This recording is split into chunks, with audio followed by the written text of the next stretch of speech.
यो बुद्ध भगवानको बाबा आमाको दरबार चाहिँ अनि बुद्ध भगवान चाहिँ तपस्या गर्नको लागि भनेर यहाँबाट दरबार छोडेर भागेको कुरा चाहिँ किंवदन्तीमा छ। अनि त्यहाँ त्यो अब केही कुराहरू नभएको भए किंवदन्ती अनुसार नचलेको भएदेखि हेर्नु त पर कति मान्छेहरू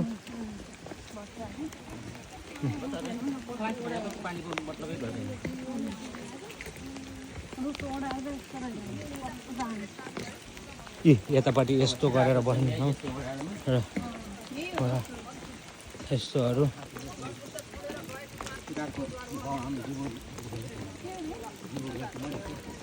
के भन्नुभयो? ओके हेलो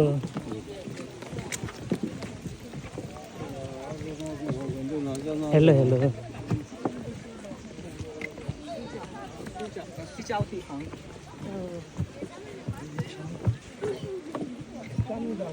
हेलो हेलो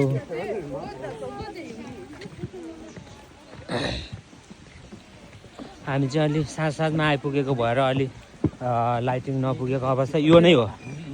यही हो दरबारहरू। यो अब अहिले चाहिँ यस्तो हुन्छ होइन, पहिलाको दरबार भनेर यहाँ बिल्डिङै हुने होइन, यस्तै हो।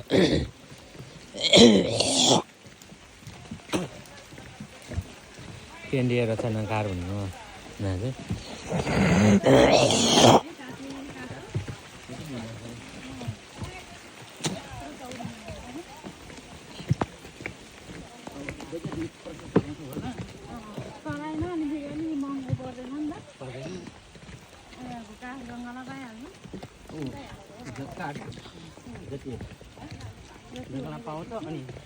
यो दरबारहरू